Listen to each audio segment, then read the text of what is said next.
Oke, selamat siang semuanya. Hari ini kita akan belajar ya materi mengenai ejaan yang disempurnakan. Nah, ejaan yang disempurnakan lagi mau tidak mau harus kita pelajari lagi dan lagi dari zaman sekolah, bahkan di bangku kuliah ya. Karena kenapa? Karena memang ejaan yang disempurnakan ini selalu diperbarui. Jadi terakhir mungkin pada saat kalian SMA ya kemarin itu kalian masih belajar WEB ya. WEB itu sama dengan EYD hanya saja namanya beda ya. Pedoman Umum Ejaan Bahasa Indonesia. Nah sekarang kembali lagi namanya EYD. Jadi dari zaman dulu namanya EYD, terus kemarin kalau nggak salah tahun 2015 atau 2016 ya saya lupa. Nah itu berubah ya, ada pembaruan, berubah namanya menjadi WEB, ya, Pedoman Umum Ejaan Bahasa Indonesia. Lalu di tahun 2022 ternyata ada lagi perubahan di EYD. Jadi selalu diperbarui, mau tidak mau memang EYD ini harus diajarkan juga ya, karena EYD memang sebagai modal kalian untuk menulis.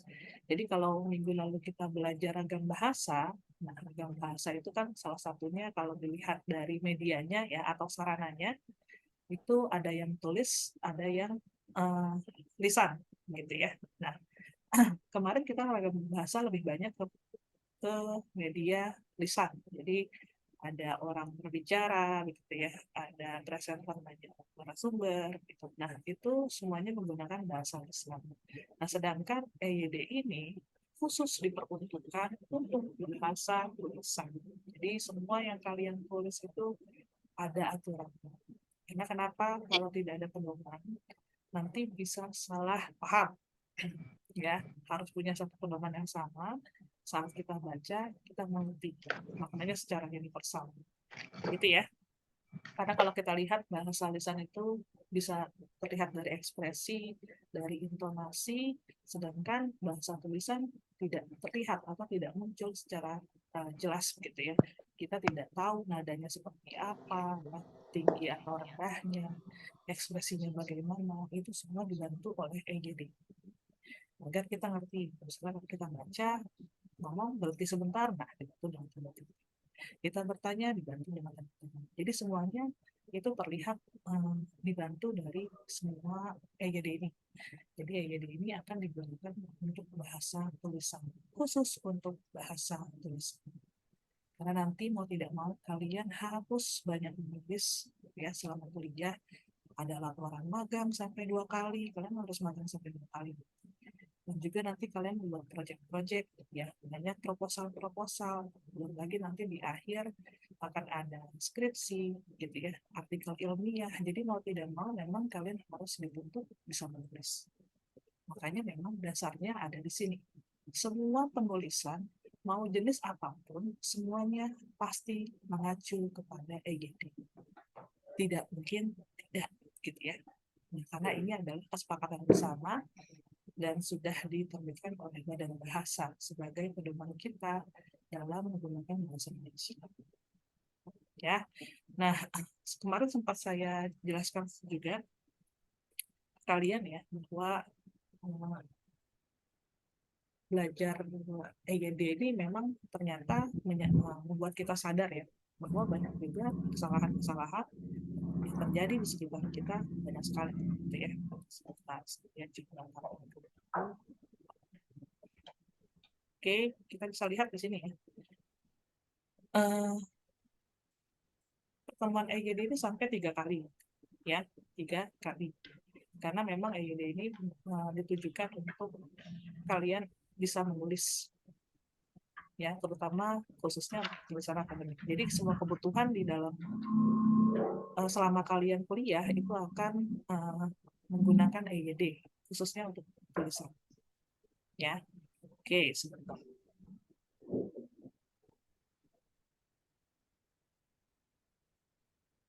Nah, selanjutnya ada apa? Nah, inilah materi-materi di dalam EYD yang akan kita pelajari. Jadi, ruang lingkup ejaan itu ternyata ada 4 ya. Kalau kita lihat hanya ada 4. Tapi ternyata setiap materi ini punya cabangnya yang banyak. Misalnya yang pertama, pemakaian huruf. Nah, itu nanti macam-macam kita pelajari hari ini. Lalu ada penulisan kata, ya. Ada penulisan unsur serapan, nomor 3, dan terakhir ada pemakaian tanda baca.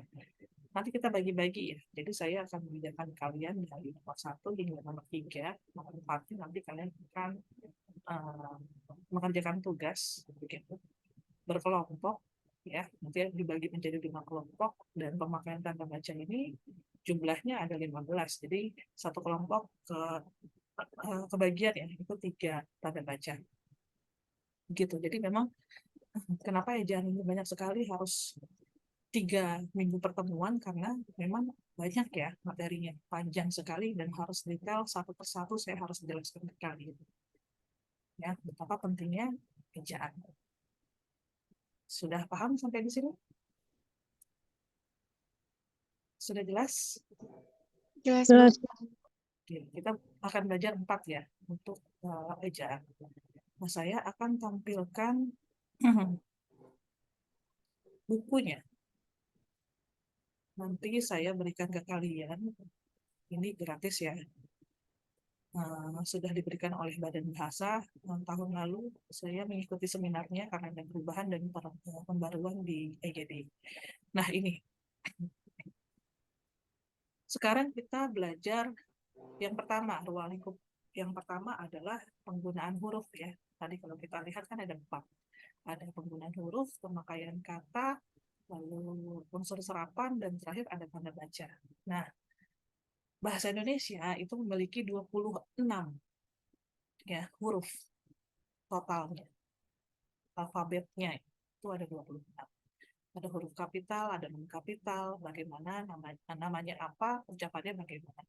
Nah, ini saya harap kalian bisa membedakan ya penulisan huruf kapital dan non kapital. Karena kenapa? Saya masih menemukan penulisan dari mahasiswa ya ini lucu. Jadi harusnya kan di awal kalimat menggunakan huruf kapital. Dia menggunakan huruf A gitu ya. A di awal kalimat. Tapi dia menggunakan huruf besar tapi menggunakan huruf non kapital. Jadi A-nya itu besar sekali ukurannya. Tapi huruf yang dipakai yang ini. Itu jadinya lucu ya. Saya bilang, kamu tahu gak huruf kapital A itu seperti apa? Ini saya hurufnya besar, Bu. Gitu. Iya, besar memang ukurannya. Tapi itu bukan huruf kapital. Namanya non kapital. Karena dia menggunakan yang ini. Jadi salah ya, jangan sampai kalian tidak bisa membedakan. Ini hal yang dasar tapi terlihat sepele, tapi jelas nyata kesalahannya. Ya, ternyata harusnya di awal kalimat menggunakan huruf kapital yang bentuknya segitiga seperti ini, huruf A. Jangan sampai ada yang salah lagi. Karena sudah di bangku perkuliahan ya, nggak mungkin harusnya. Saya mikirnya nggak mungkin salah ya.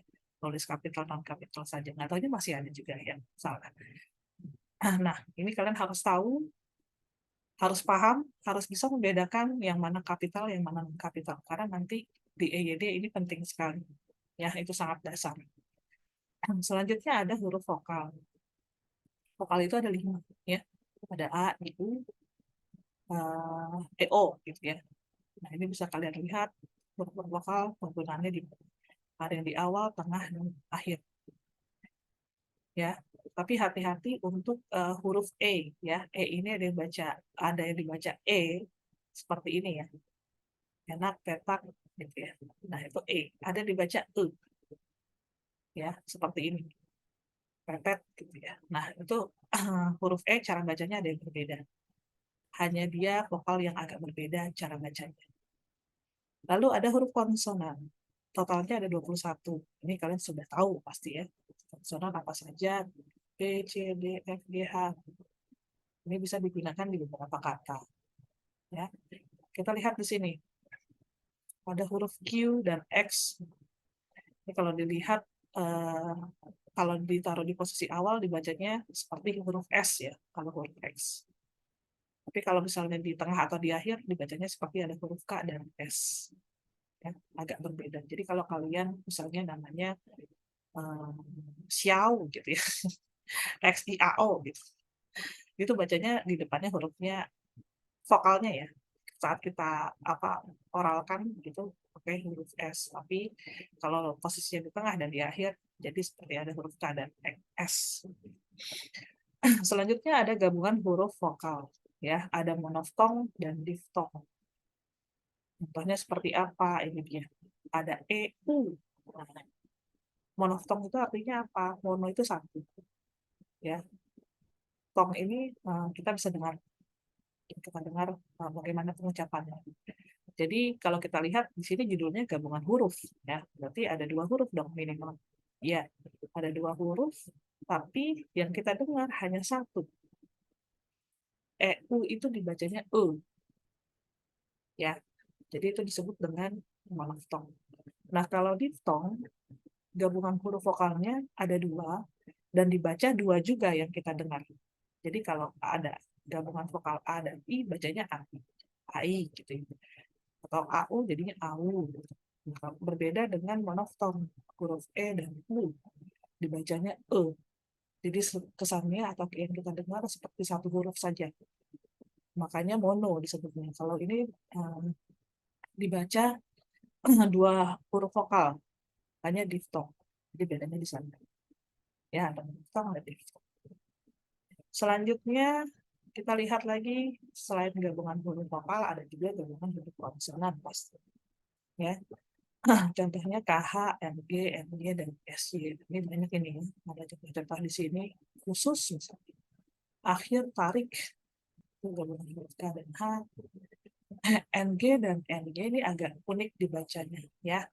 Kalau KH kan ada 2 hurufnya terbaca gitu kita dengar. Tapi kalau NG kita bacanya om.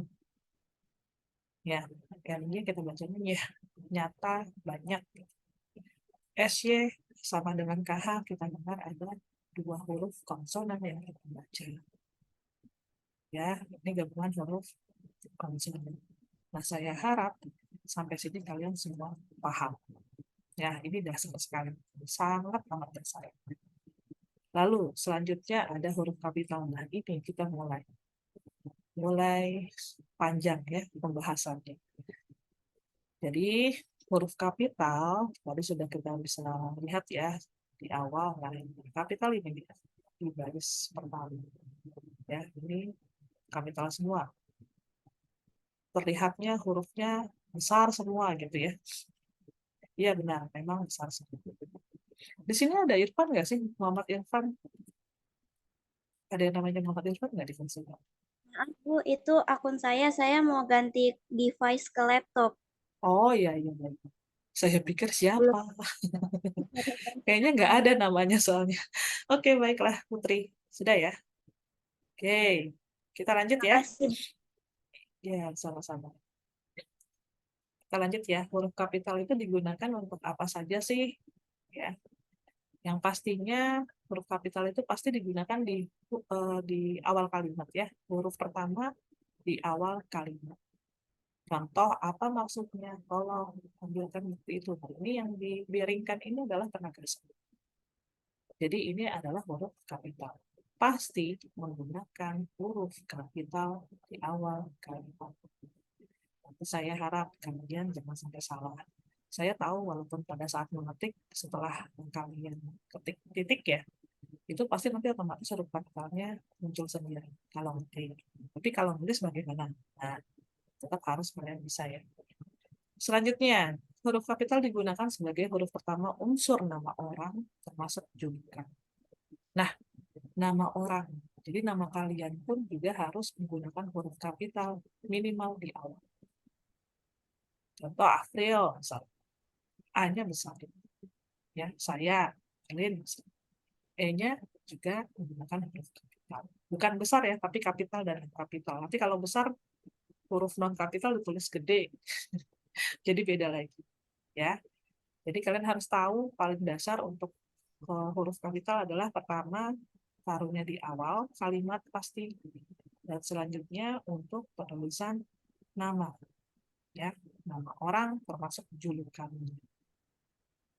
Misalnya kalau kita lihat di sini Bapak Koperasi, nah ini nggak ada nama orangnya, ini adalah menunjukkan ya tetap menggunakan huruf kapital di awal. Lalu bagaimana dengan ini nama jenis. Nah, huruf kapital nggak bisa digunakan untuk nama jenis atau satuan ukuran. Tidak bisa digunakan.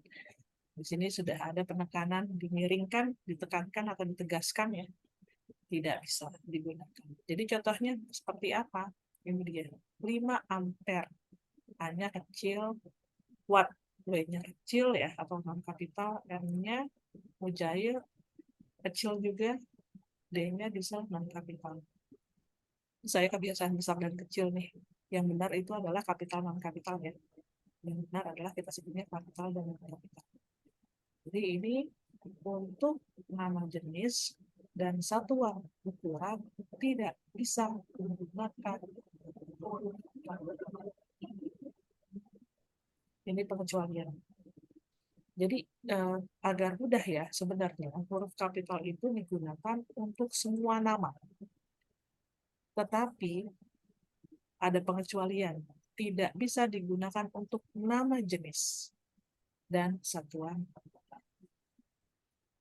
Ya, kalau dilihat ikan mujair ini sebenarnya nama penemu ikannya.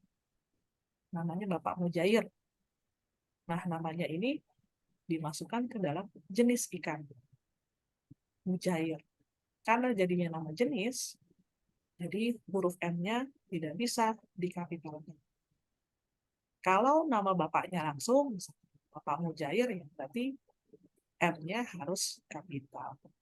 Karena dia masuk ke syarat yang nomor 2, ya, nama orang. Tapi kalau nama jenis tidak bisa. Mudahnya seperti itu ya. Kalau kalian bingung, aduh kapital banyak sekali yang harus dipahami, ya, hafalannya, dan hafalan. Ini mudahnya seperti itu aja. Jadi kalau untuk nama, semua nama itu menggunakan kapital, kecuali untuk nama jenis. Ya, selanjutnya, ini ada lagi nama teori. Nah, nama lagi kan, ada nama teori, nama hukum, nama rumus. Harus menggunakan huruf kapital. Tapi di namanya saja. Jadi kata teori, hukum, dan rumusnya tidak perlu dikapitalkan. Ya, yang dikapitalkan cukup namanya. Teori Darwin, D-nya pakai kapital. Hukum Archimedes, A-nya pakai kapital. Rumus Pythagoras, P-nya pakai kapital juga. Ya, ingat nama teori. Makanya memang kalau di huruf kapital berkaitan dengan nama pasti masuk ke dalam huruf kapital. Ya. Selanjutnya, nah, huruf kapital tidak digunakan untuk menuliskan huruf pertama kata yang bermakna anak dari. Contoh, ada bin, binti, guru, fan. Tapi huruf kapital digunakan untuk namanya. Contoh seperti ini ya. Abdul Rahman bin Zaini. Bin ini artinya adalah anak dari. Abdul Rahman adalah anak dari Zaini. Nah, nama orangnya tetap dikapitalkan, tapi bin-nya tidak perlu dikapitalkan. Karena ini bukan nama. Ya, ini bukan nama. Makanya tidak perlu dikapitalkan. Lalu Zaini, Z-nya tetap kapital karena nama orang. Tapi hati-hati ya, kalau kita lihat ini banyak ya, binti, boru, ayam jantan dari timur, Van. Nah, Van juga ini pakai bahasa Belanda. Ya, Van sama juga. Ya. Charles Adrian van Vliesen. Nah, V-nya hurufnya kecil atau huruf non kapital. Tapi hati-hati untuk yang terakhir. Salah satu pencetak gol terbanyak adalah Van Basten. Kenapa V-nya huruf kapital? Ada yang bisa menjawab? Sedangkan yang di atas hurufnya non kapital. Saya, Bu. Silahkan, April. Karena itu nama orang. Nama Jadi, orang. Betul, tepat sekali, April. Bagus ya. Benar. Jadi, Van ini bukan arti dari ini, anak dari. Tapi memang Van ini adalah nama orangnya, namanya Van. Ya, makanya untuk nama orang, ya tetap menggunakan huruf kapital. Sedangkan kalau Van di sini baru Artinya berbeda. Ini ada artinya. Kalau ini hanya nama. Jelas ya. Jadi nanti hati-hati kalau menulis atau nanti ada soal yang mengecoh begitu ya. Harus detail dan jeli masalah gitu ya. Selanjutnya yang keenam, huruf kapital digunakan pada awal kalimat dalam langsung. Contohnya bisa dilihat di sini. Biasanya kalimat-kalimat ini ada di mana ya?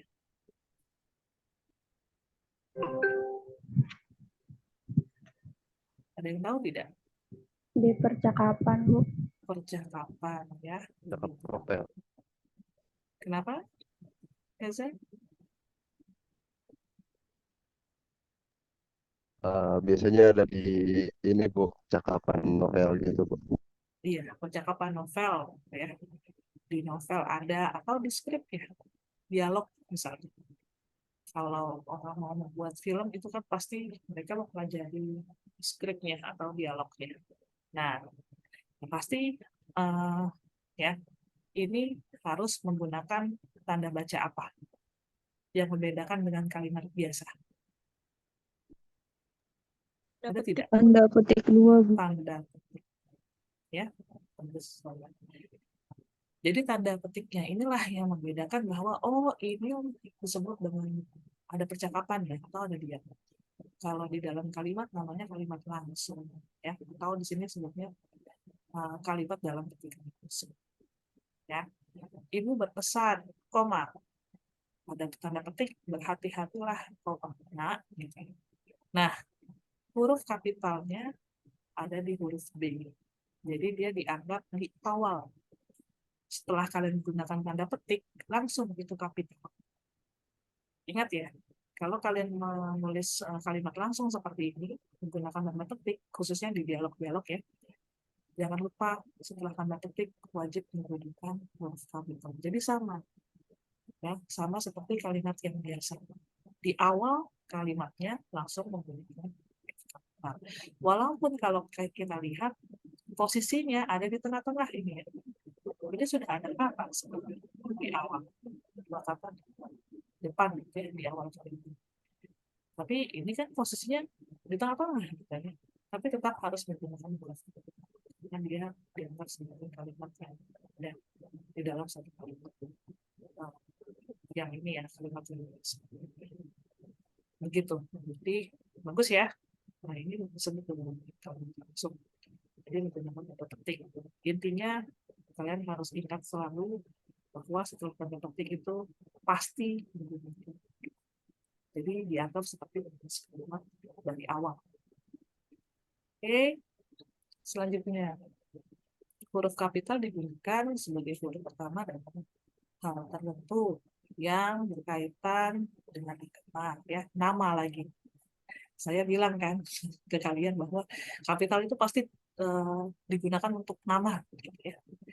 Semua nama kecuali nama jenis. Ingat ya, nama jenis itu tidak bisa digunakan.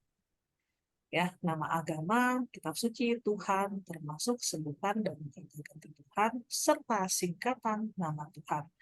Contoh, di sini ada Buddha, dengan kapital, Hindu juga sama, hanya kapital, Al-Quran. Nah, ini ada dua kapital, huruf A dan huruf Q-nya. Ya, lalu ada Alkitab, huruf kapital juga, huruf A-nya, Islam, Kristen, Konghucu ya. Allah, Tuhan, bahkan Tuhannya sendiri pun harus menggunakan huruf kapital di awal.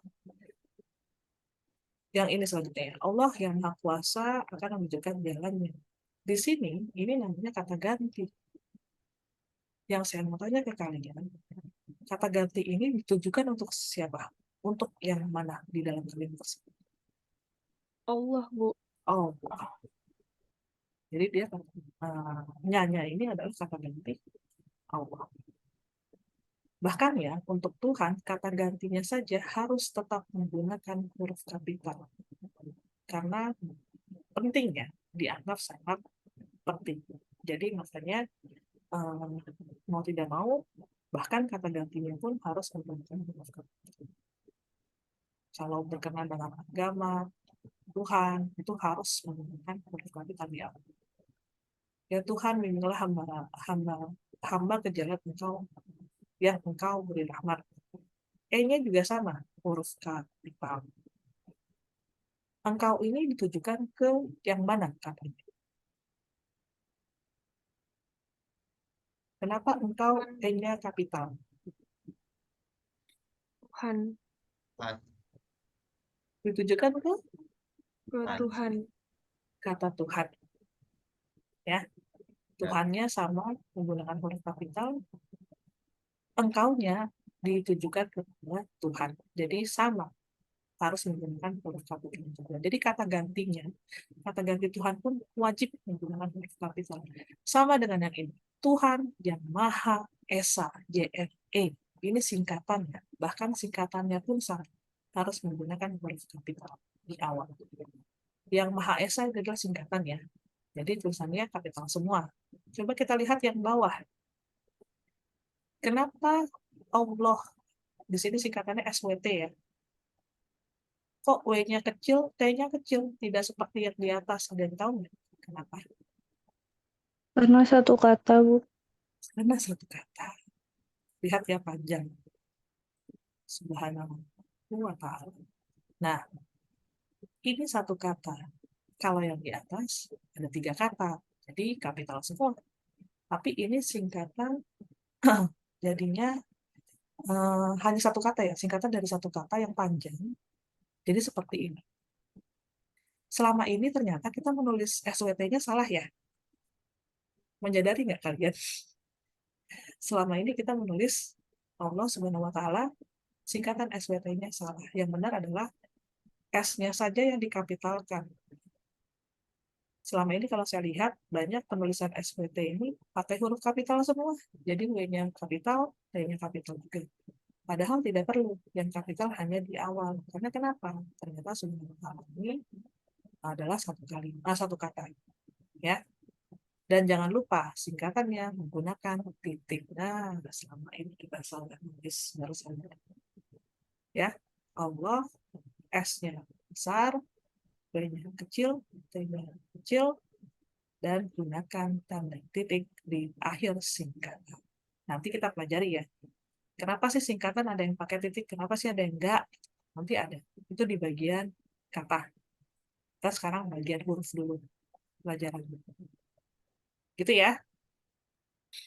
Jadi logikanya dapat ya. Kenapa hanya S-nya saja yang kapital, ternyata sebenarnya adalah satu kata. Selanjutnya, huruf kapital digunakan sebagai huruf pertama unsur nama lagi. Nah, supaya nama, kapital itu semuanya berkenaan.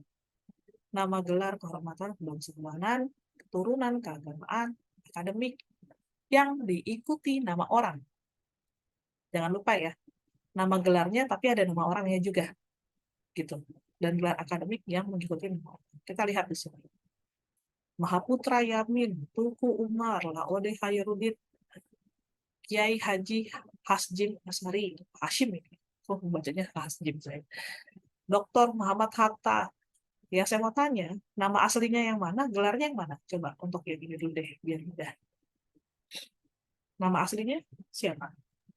Muhammad Muhammad Hatta. Gelarnya yang mana? Dokter. Saya tanya, kok beda yang kedua Irwansyah, Magister Humaniora? Penulisannya kok beda? Ada yang tahu nggak kenapa? Karena nama gelarnya di belakang, Bu. Karena nama gelarnya di belakang. Terus, berarti nama aslinya siapa di sini? Irwansyah. Gelarnya apa? Magister Humaniora. Lihat ya, di sini ada tanda koma. Nah, nanti kita belajar di tanda baca. Berarti ada kelompok yang membahas mengenai koma. Ya. Irwansyah, Magister Humaniora. Magister, M-nya besar, Humaniora hanya besar, Irwansyah, itu lagi, orang ya. Jadi mau tidak mau harus menggunakan huruf kapital di awal. Kenapa ada koma? Agar kita bisa membedakan ya untuk gelar yang di belakang nama. Bahwa namanya aslinya yang ini, setelah koma adalah gelarnya. Kalau yang posisinya di depan memang tidak menggunakan tanda koma pun nama koma saja. Tanda koma ya. Jadi kalau untuk gelar yang posisinya di depan tidak perlu gunakan tanda koma, tapi yang di belakang tanda koma. Gitu ya. Ini untuk nama gelar. Nah, pokoknya berkaitan dengan nama pasti kali. Nggak usah pusing-pusing kalian sebenarnya. Tapi memang aturan cara menulisnya ada yang berbeda. Selanjutnya, ada lagi nama gelar, kehormatan, keagamaan, serta nama jabatan dan pengangkatan yang digunakan sebagai sapaan. Sapaan itu kalau kita memanggil orang ya. Di sini nggak ada nama orangnya, hanya nama gelar, keagamaannya, profesinya, jabatannya, pangkatnya gitu ya, yang kita gunakan sebagai sapaan. Walaupun tidak ada nama, karena ini menjadi sapaan, tetap menggunakan huruf kapital. Contoh, selamat datang yang mulia. Nah, namanya nggak ada. Yang mulia siapa? Tapi kata si yang mulia ini kita jadikan sapaan, mau tidak mau, menggunakan huruf kapital. Semoga berbahagia, Raden. Terima kasih, Kiai. Nggak ada nama orangnya. Silakan duduk, Prof. Nah, ini paling sering nih. Kalau di dunia pendidikan, misalnya kalian ketemu dosen yang sudah profesor, panggilannya bukan nama lagi, tapi sudah jabatan. Ya, pangkatnya. Ya, silakan duduk, Prof. Bukan lagi namanya yang kita sebut Bapak siapa. Ya. Nah, untuk gelar yang dijadikan sapaan itu gunakan huruf kapital. Oke, yang 10. Lagi, nama lagi.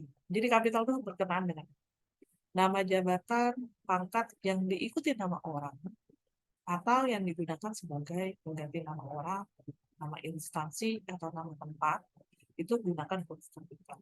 Wakil Presiden Adam Malik. Perdana Menteri, ini sama ya, nama jabatan. Contohnya ya nggak jauh berbeda seperti ini. Ya, nama gelar. Tapi kalau yang ini lebih kepada jabatan yang dilakukan. Ya. Profesor Anton M. Mulyono ini gunakan huruf kapital semua. Jadi nama jabatannya pun huruf kapital. Ingat ya, semua berkenaan dengan nama pakai huruf kapital kecuali nama jenis. Mudahnya gitu. Kalau kalian pusing, kapital banyak sekali harus dihafal, tidak perlu. Mengkategorikan saja. Ya. Proklamator Republik Indonesia, T-nya besar, R-nya besar, I-nya besar. Atau kapital ya, aduh saya kebiasaan ngomongnya besar kecil. Kalau dalam bahasa namanya kapital dan non kapital. Selanjutnya, huruf kapital digunakan sebagai huruf pertama seperti pada nama bangsa, suku, bahasa, dan aksara. Bangsa Indonesia.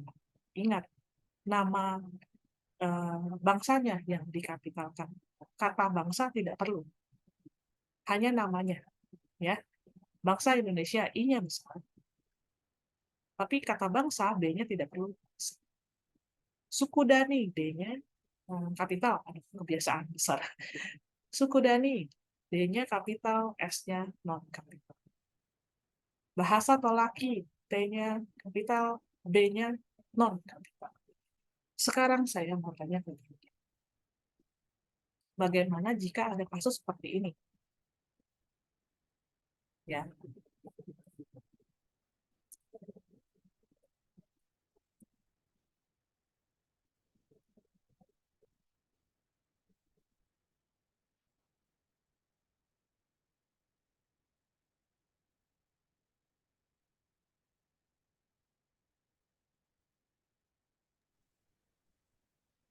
Sudah tepatkah penulisan?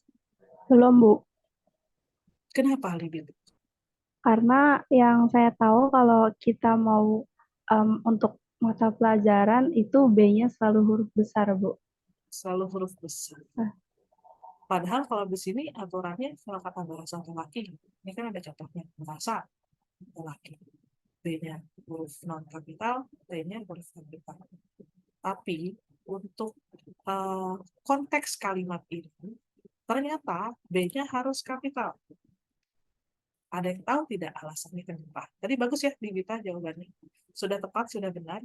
B-nya menggunakan huruf kapital. Padahal kalau dari aturan contoh yang ada di EYD, ini tidak menggunakan kapital. Ada yang bisa menjawab? Tidak ada yang tahu? Silakan. Saya Bu izin menjawab. Bagus, Reza, silakan. Saya ingin menjawab Bu. Ya, silakan Reza.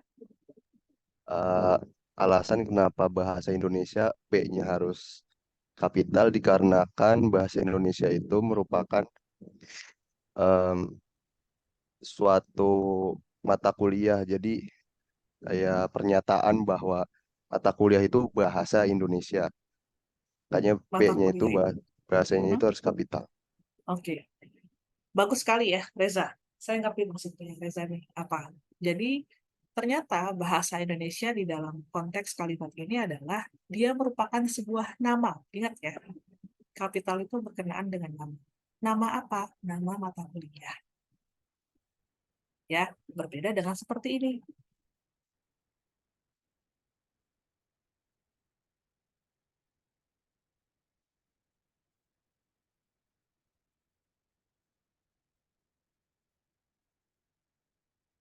Nah, beda ya. Kalimat yang di atas, kami sedang belajar mata kuliah bahasa Indonesia. Sedangkan yang di bawah, saat ini kami sedang belajar bahasa Indonesia.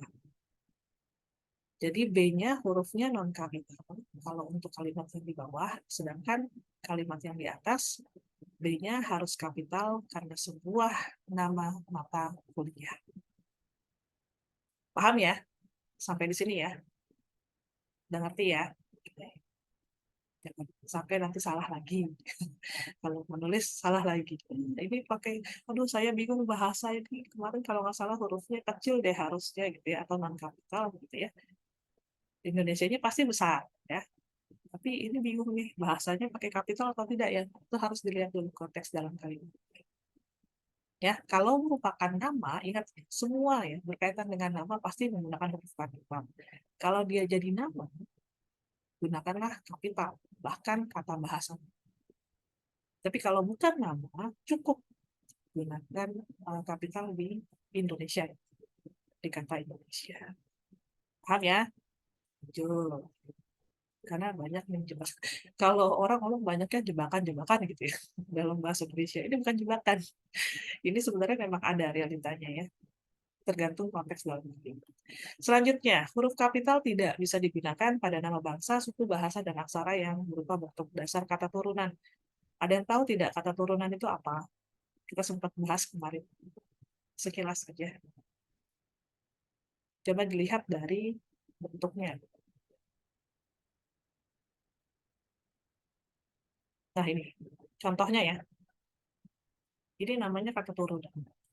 Kenapa disebut kata turunan? Ada yang bisa jelaskan? Bukan kata dasar.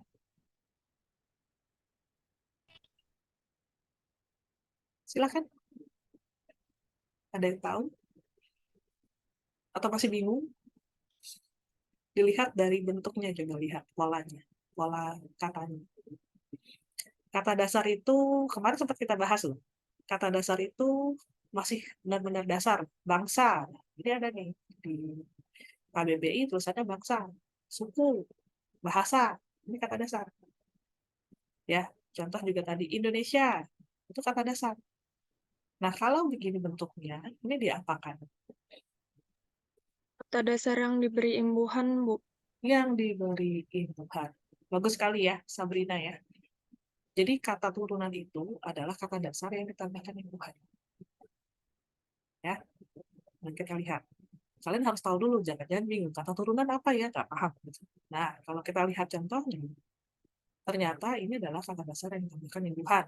Pengindonesiaan. Kalau ditambahkan imbuhan, tidak perlu menggunakan huruf kapital. Jadi I-nya tidak perlu besar, tidak perlu kapital ya.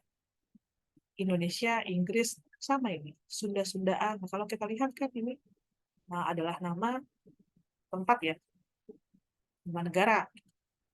Tapi kok nggak pakai kapital? Karena sudah merupakan kata tubuh. Jadi bayangkan jika di sini kapital, aneh nanti. Peng, I-nya besar sendiri.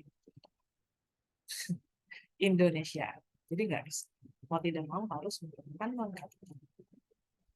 Selanjutnya, banyak ini. memang banyak. Tapi kita bisa tuntaskan dalam pertemuan. Huruf kapital digunakan pada huruf pertama, seperti pada nama tahun, bulan, hari, dan hari besar atau hari tinggi. Nah, ini juga sama. Ya, ingat, kata tahun, kata bulan, kata harinya tidak perlu pakai kapital. Tapi namanya lah yang dikapitalkan. Hijriyah, Agustus, Jumat. Nah, ini jangan lupa ya, kalau kalian menulis hari Jumat, tanggal sekian, jangan lupa itu pakai kapital, ya, nama harinya. Karena itu nama hari ya, maksudnya. Nama bulan pun masuk juga, ya, Agustus misalnya. Nah, A-nya pakai kapital. Bahkan hari besar atau hari raya sama, gunakan huruf kapital. Hari Natal, hari Galungan, wajib menggunakan kapital untuk namanya. Tapi untuk kata, hari, bulan, tahunnya tidak perlu. Ya, ingat, kapital itu diperuntukkan untuk nama. Fokusnya di sana aja, biar kalian nggak bingung. Ya, nanti pada saat menulis, aduh, bulan Maulid atau hari Natal hanya ikutan besar, atau dikapitalkan tidak bisa, kecuali kalau hari Natal ini dijadikan judul ya mau nggak mau, ya, nanti kita belajar masalah judul. Huruf kapital digunakan pada huruf pertama unsur nama peristiwa sejarah. Nah, nama peristiwa sejarah pun wajib menggunakan huruf kapital di awal katanya. Konferensi Asia Afrika, disingkatnya KAA, itu pakai kapital di awal. Perang Dunia Kedua, PD2, tulisannya duanya pakai dibacanya ke, ya. Kalau Romawi ini pasti dibacanya ke dalam bahasa Indonesia. Walaupun nggak ada ke-nya, tapi dibacanya bilangan bertingkat ke. Nanti kita belajar lagi di bilangan, bagaimana cara menulis bilangan. Proklamasi Kemerdekaan Indonesia, Hari Pendidikan Nasional, wajib menggunakan huruf kapital di awal, karena dianggap nama peristiwa, nama. Ya. Lalu bagaimana peristiwa sejarah yang tidak digunakan sebagai nama ditulis dengan huruf kapital. Jadi kalau bukan nama, walaupun berupa peristiwa sejarah, tapi bukan dianggap nama di dalam kalimat tersebut, ya, konteks kalimatnya tidak perlu gunakan huruf kapital. Kami memperingati proklamasi kemerdekaan setiap tahun. Nah, maksudnya proklamasi kemerdekaan ini di dalam konteks kalimat ini bukan nama peristiwa sejarah. Jadi hanya yang sudah reguler, ya, yang tahun dilakukan kegiatan. Jadi hati-hati untuk peristiwa sejarah ini, ada yang berupa nama, ada yang tidak. Intinya kalau bukan nama, ya udah, tidak perlu menggunakan kapital.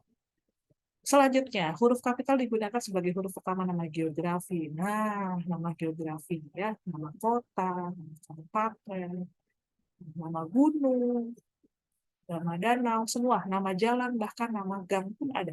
Itu wajib menggunakan huruf kapital. Tapi ingat ya, untuk geografi, ya, nama geografi wajib menggunakan huruf kapital di dua katanya. Contoh, kota Kupang, kotanya tetap huruf kapital juga. Jadi tidak hanya di kata Kupangnya, kotanya pun ikut dikapitalkan. Ini khusus untuk geografi. Jalan Polonia, J-nya juga ikutan. Karena ini adalah nama. Jadi nama geografi. Mau tidak mau, si jalannya jadi ikutan. Kita tahu ini masuk ke dalam geografi dari mana? Ini kan jalan. Ini lembah, itu geografi semua. Supaya geografi. Ya, jadi mau tidak mau dikapitalkan. Namanya dikapitalkan, kata di depannya pun ikut dikapitalkan. Agar kita ngerti, Polonia itu adalah nama jalan. Taunya dari mana nama jalan? Ada kata jalannya. Jalan itu berkaitan dengan apa? Geografi. Wajib menggunakan kapital. Gitu ya. Selanjutnya, ada lagi unsur geografi yang tidak diikuti nama diri itu maksudnya nama ini, kelinci. Kalau nama orang tuh namanya nama diri juga. Ditulis dengan huruf non kapital. Contohnya, berlayar ke teluk, mandi di sungai. Ini tidak perlu pakai kapital. Karena kenapa? Tidak diikuti namanya. Hanya geografinya saja. Tapi tidak ada nama geografinya. Kita lihat ya, teluk apa? Nggak dijelaskan. Sungai apa? Tidak ada, hanya sungai saja. Ya, selat, nah selatnya juga sama. Danau juga sama. Tidak diikuti nama. Kalau tidak diikuti nama, tidak perlu dikapitalkan. Kalau diikuti nama, kapitalkan semua. Untuk istilah geografi. Contoh begini. Ya, mau bikin contoh lagi. Bedanya bagaimana?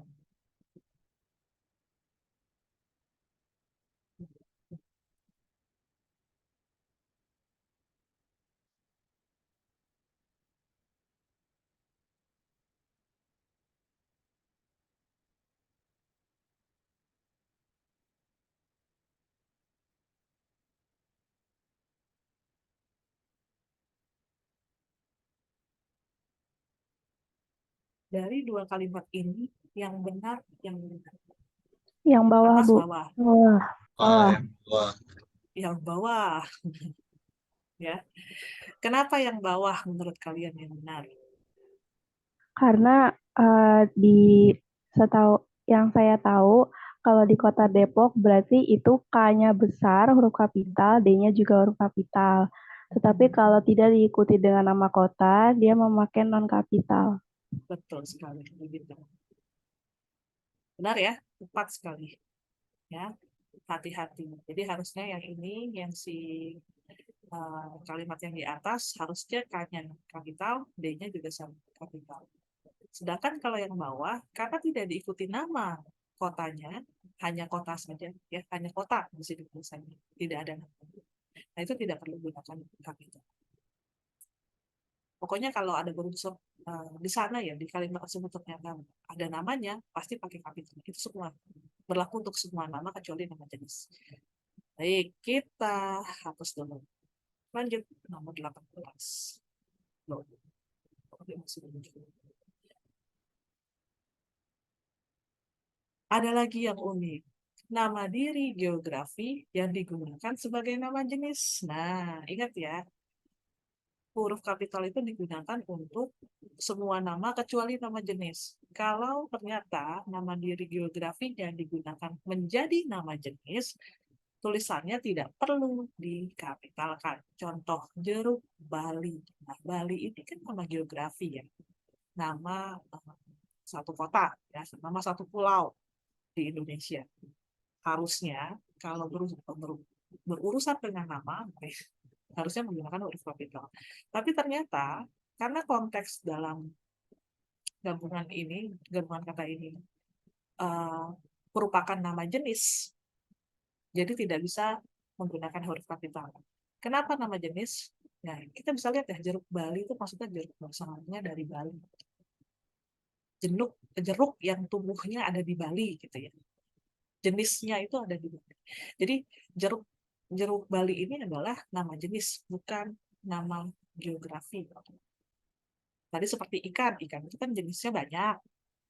Ada ikan mujair, ikan kakap, ikan mas, nah itu jenis nama jenis. Sama seperti jeruk juga ada. Jeruk itu jenisnya banyak.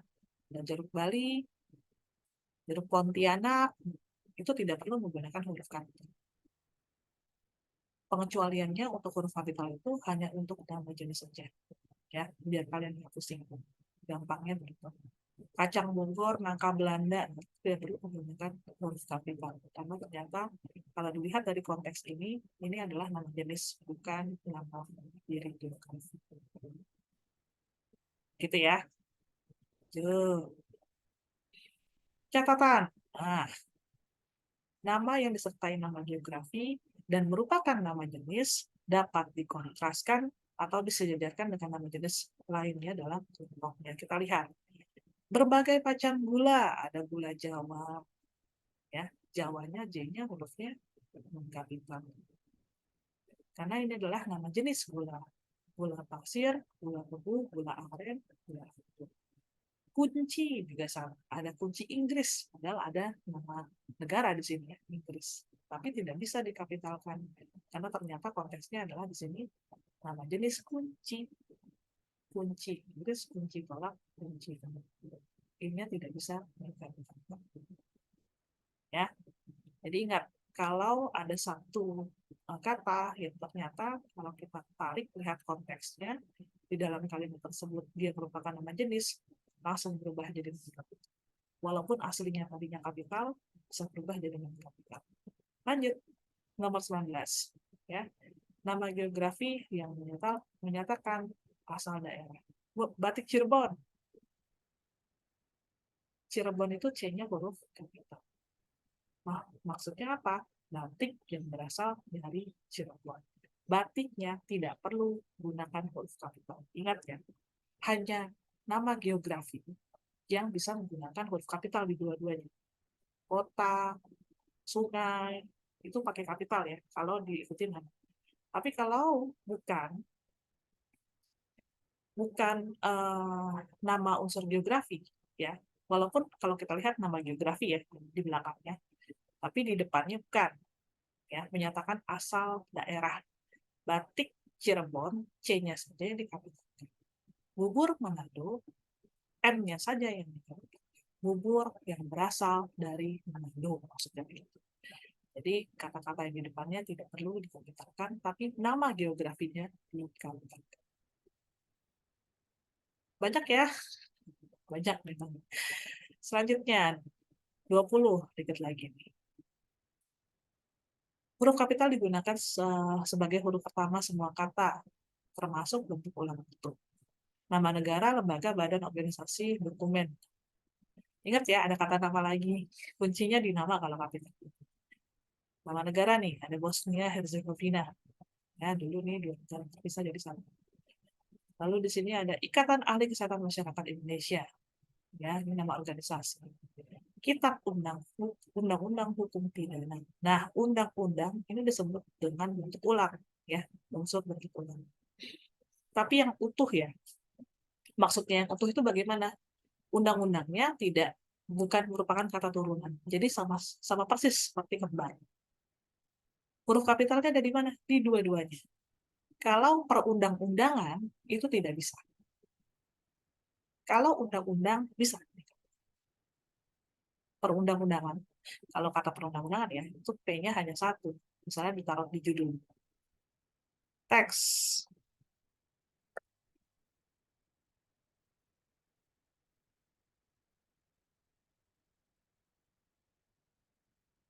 Misalnya seperti ini. Ini dia nggak ikutan.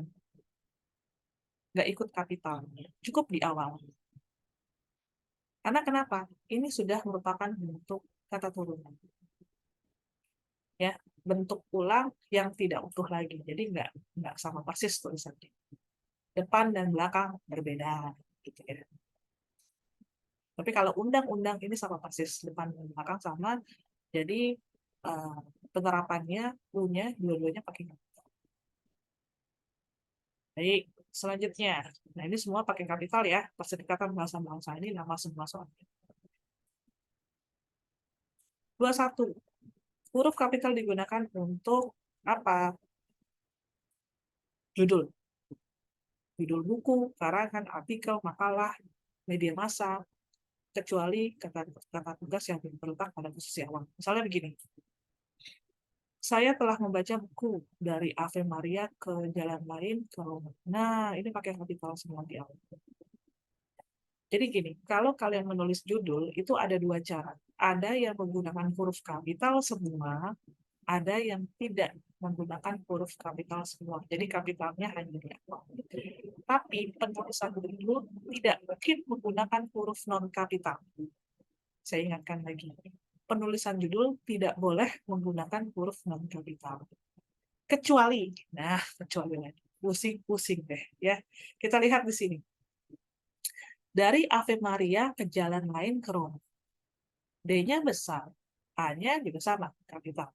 M, Maria juga. Yang saya mau tanya, kenapa ini nggak bisa dikapitalkan? Ada yang bisa jawab? Karena merupakan kata depan, Bu. Kata depan. Ya, yang ini juga sama.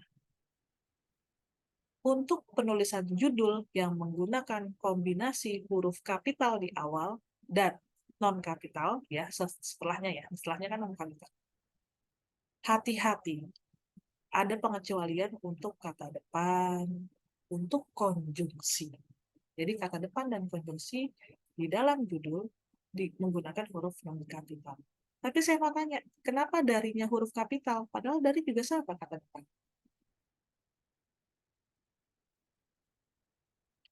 Kenapa dia harus non kapital?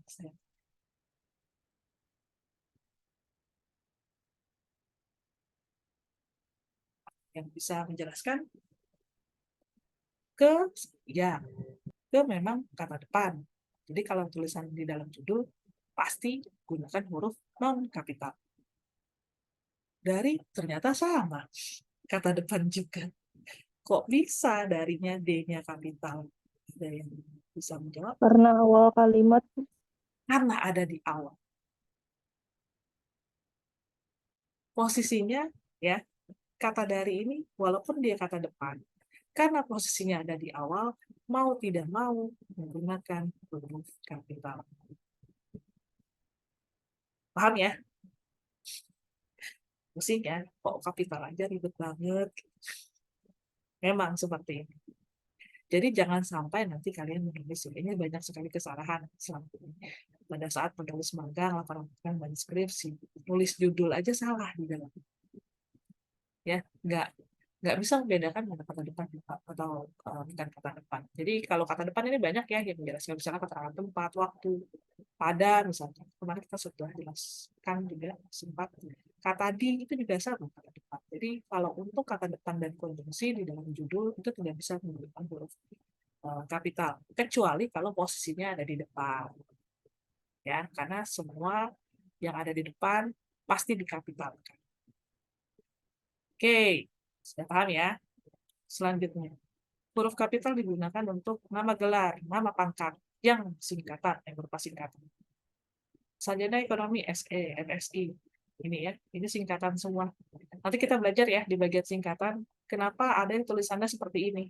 Titiknya ada 2. Ada titiknya di belakang saja. Ada titiknya di tengah-tengah sampai ada 3. Nah, nanti kita belajar di bagian singkatan. Itu masuk ke materi atau ruang lingkup pemakaian kata ya, penulisan kata. Selanjutnya, banyak ya, banyak.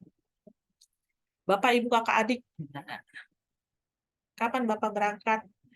Kenapa harus menggunakan huruf kapital? Karena digunakan sebagai sapaan. Ingat, semua yang digunakan sebagai sapaan pasti gunakan huruf kapital. Kapan Bapak berangkat? Padahal nggak ada namanya. Bapaknya ini nggak ada namanya.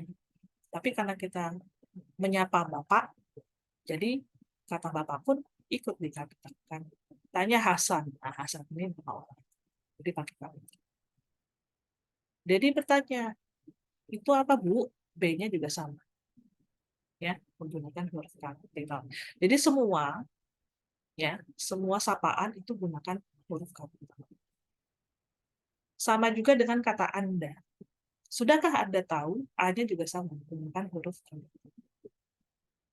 Ya, sama. Kata atau ungkapan yang digunakan dalam pengacuan ditulis dengan huruf kapital. Jadi ada pengacuan orang lain dan kita gunakan sebagai sapaan. Pasti gunakan kapital. Walaupun tidak ada namanya. Ya, saya ingatkan lagi. Walaupun di situ tidak ada nama orangnya. Tapi kita gunakan orang tersebut sebagai sapaan kita. Sebagai rasa hormat. Jadi ada huruf kapital di awal kata. Bu, saya sudah melaporkan hal ini kepada Bapak. Nah, Bapaknya ini nggak ada namanya tetap. Karena Bapak ini sebagai sapaan. Besok paman akan datang. Ya.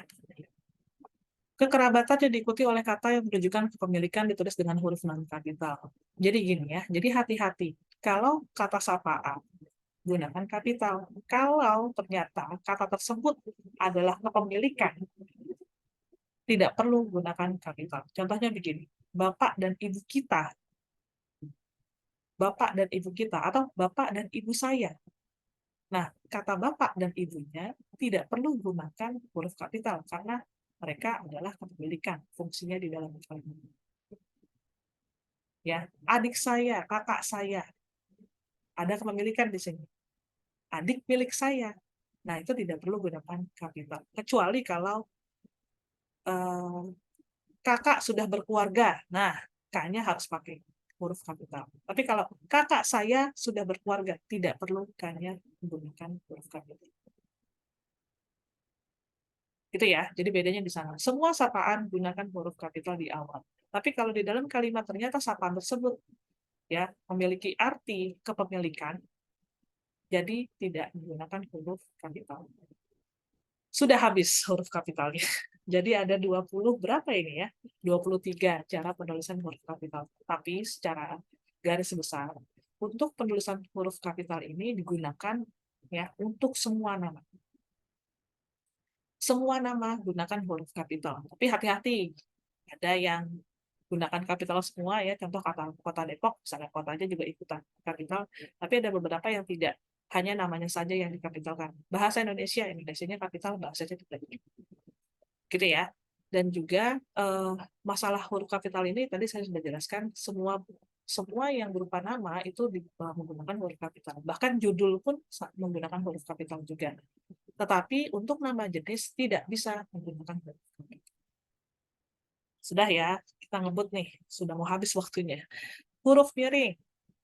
Selanjutnya ada huruf miring, dan terakhir nanti ada huruf tebal. Kalau ini sedikit, nggak terlalu. Huruf miring digunakan untuk apa? Menuliskan judul buku, judul film, judul album, lagu, televisi, siniar, lakon, media massa. Termasuk dalam daftar pustaka juga, tulisan daftar pustaka. Saya sudah membaca buku Salah Asuhan. Kenapa dimiringkan? Agar kita tahu ini adalah judul bukunya. Selama ini banyak yang menulis pakai tanda petik. Salah. Kalau bahas mengenai judul buku, judul film, itu tidak perlu gunakan tanda petik. Yang benar adalah gunakan huruf miring. Nanti kita belajar ya di tanda baca, tanda petik itu digunakan untuk apa saja. Ada juga berkenaan dengan nama, judul juga ya, tapi judulnya beda. Bukan judul buku, bukan judul film. Nanti beda kategori untuk tanda petik. Saya tidak bisa jelaskan sekarang. Nanti ada waktunya. Saya sudah membaca buku Salah Asuhan karangan Abdul Muiz.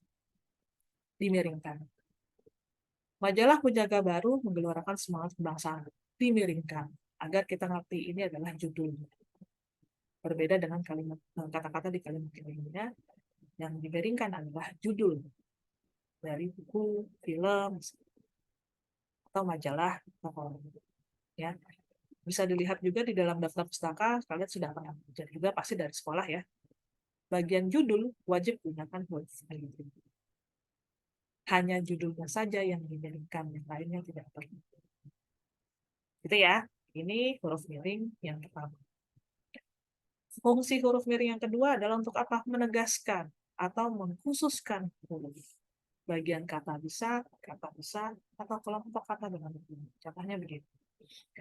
Huruf terakhir kata abad, nah, adalah D. Abadnya miring, D-nya miring. Di sini fungsinya ternyata, kenapa dimiringkan? Karena kita ingin menegaskan. Selama ini, kalau kita ingin menegaskan, langsung gunakan huruf tebal. Itu salah. Kalau kalian mungkin lihat di chat gitu ya, di WhatsApp, wah ada yang menggunakan huruf tebal langsung. Itu ada penegasan, ada penekanan. Salah total. Yang benar saat kalian ingin menekankan atau menegaskan, gunakan huruf miring. Ya. Jadi hati-hati. Selama ini yang kita praktikkan ternyata salah semua, salah aturan. Ya. Selanjutnya, huruf miring digunakan untuk menuliskan kata atau ungkapan dalam bahasa daerah atau asing. Jadi, saya sudah jelaskan juga ya di pertemuan pertama, kita belajar kosakata dalam bidang logistik khususnya, itu kan banyak yang menggunakan bahasa asing. Contohnya kata kontainer, pakai C, gitu ya. Nah, itu harus dimiringkan, karena bukan bahasa Indonesia, makanya dimiringkan. Tidak hanya berlaku untuk bahasa Indonesia, tapi juga bahasa daerah ya.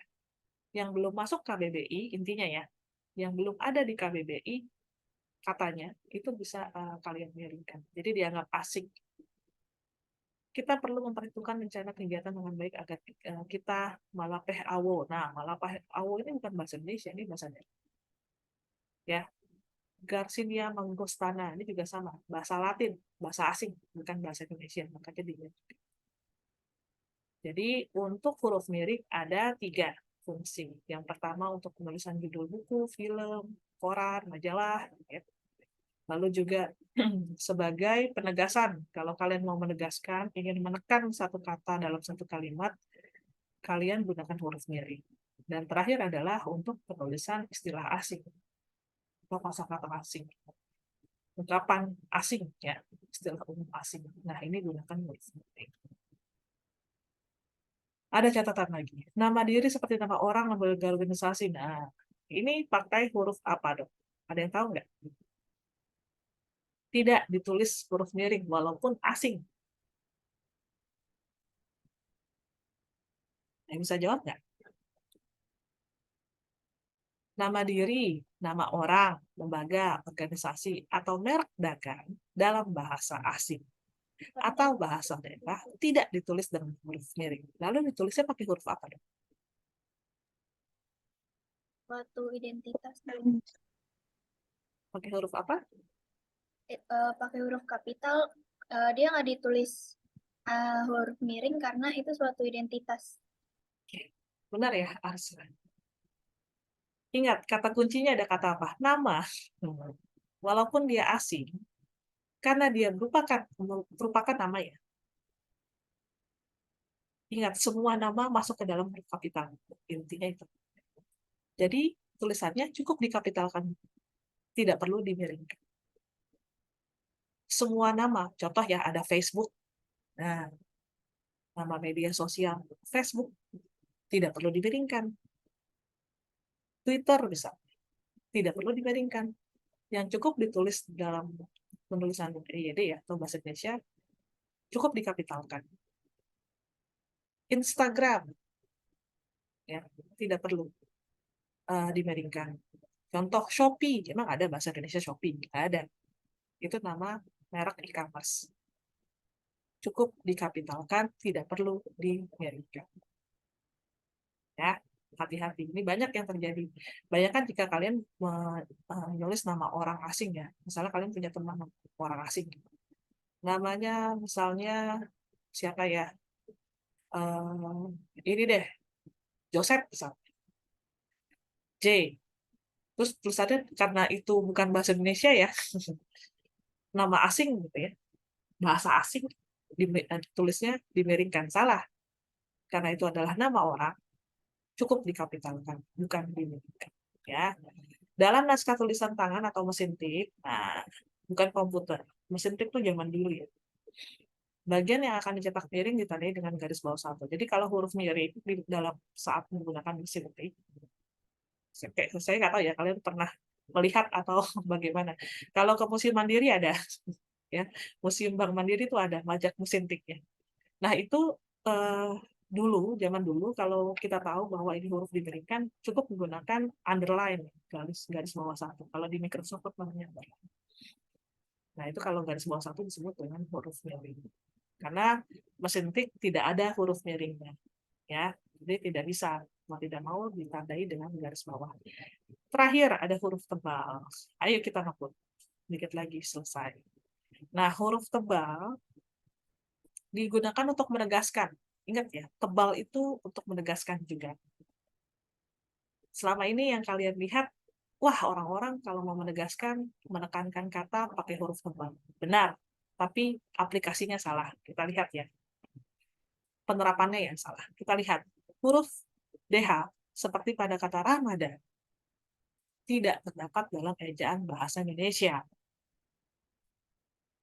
Yang ditegaskan huruf D dan H, ya, karena dia menekankan di huruf D dan H.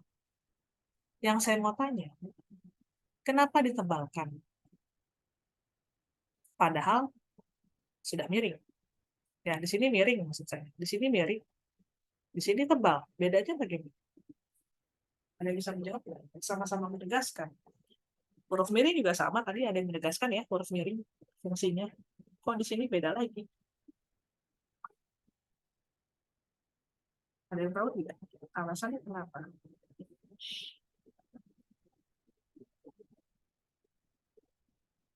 Bingung? Jadi, kalau kalian ingin menegaskan, saya ingat ya, kalau kalian ingin menegaskan, Yang pertama kalian lakukan adalah kalian miringkan dulu. Bukan langsung tebal ya, saya ingatkan. Kalau kalian lagi ngegas nih ya, lagi kesel sama orang, itu kan kalau di tulisan begitu ya, penekanannya di huruf tebal, padahal salah. Yang benar adalah huruf miring kalau mau menekan. Tapi ternyata bisa juga menggunakan huruf tebal saat ingin menegaskan. Bedanya bagaimana antara huruf miring dan tebal? Lihat di sini. Katanya sudah dimiringkan. Nggak mungkin saat kita menegaskan di kata yang sudah dimiringkan, lalu dimiringkan lagi. Nggak ada. Di Microsoft Word nggak ada yang tulisannya miring berapa derajat. Tidak bisa. Yang saya mau tanya, Ramadan ini kenapa dimiringkan? Kenapa Ramadan dimiringkan katanya?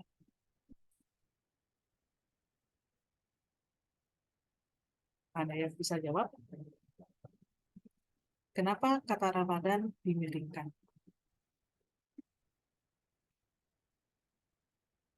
Udah ada jawabannya itu. Silakan. Ada yang mau mengungkapkan pendapat?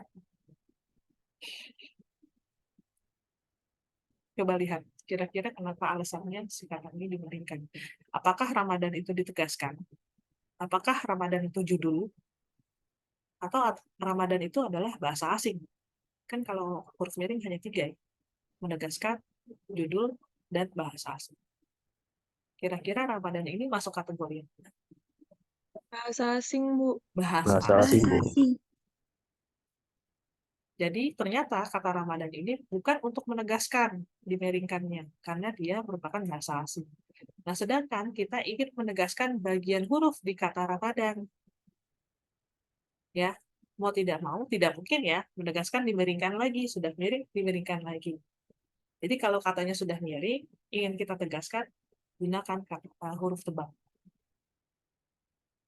Bedanya di sini. Ingat, kalau kalian ingin menegaskan kata, dan ternyata katanya belum dan tidak merupakan huruf miring, gitu ya, itu tidak kalian tinggal dimiringkan. Tapi ternyata kalian ingin menegaskan kata yang sudah miring, cukup ditebalkan. Jadi ini adalah tahap kedua dari penegasan. Yang pertama miringkan dulu, kalau katanya ternyata tidak miring ya menegaskannya pakai huruf miring gitu ya. Tapi kalau misalnya ternyata kita ingin menegaskan kata yang sudah dimiringkan, kita gunakan huruf tebal begitu. Jadi ternyata huruf miring ini ada 3 fungsi. Ada penulisan judul, penulisan penegasan kata, dan juga sebagai istilah asing atau bahasa asing, kata asing. Ya.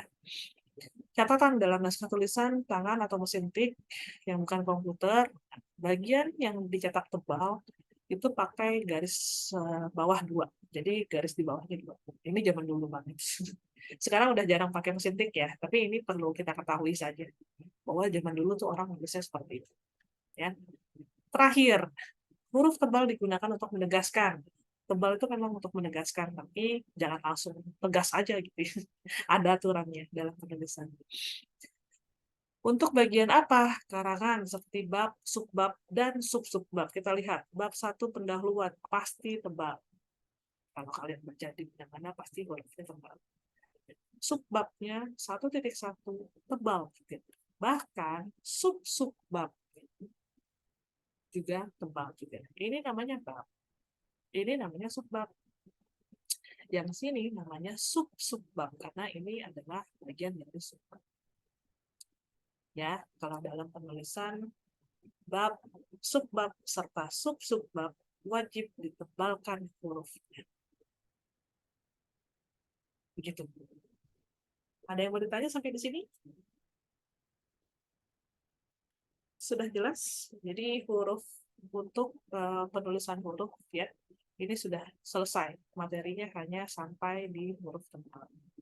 Paling banyak huruf kapital. kapital banyaknya luar biasa ya. Ada 23 tadi cabang-cabangnya. Tapi ingat, kalian nggak usah pusing, aduh banyak banget ngapalin satu-satu. Ingat ya, kapital itu pasti digunakan untuk penulisan nama, intinya gitu. Yang berkaitan dengan nama, gunakan huruf kapital. Ya, gunakan huruf kapital di awal katanya. Kecuali untuk nama jenis. Selain itu, kapital. Nggak usah pusing-pusing kalian. Nggak harus dihafal satu-satu. Tapi memang kalian harus tahu konteksnya bagaimana. Karena setiap kalimat konteksnya beda-beda. Dan cara penulisannya bisa berubah juga. Begitu. Ya, sudah paham ya. Jadi, minggu ini sudah selesai. Pertemuan kali ini sudah selesai satu lingkup ejaan ya. Kita sudah bahas, yaitu huruf. Ya, penulisan huruf.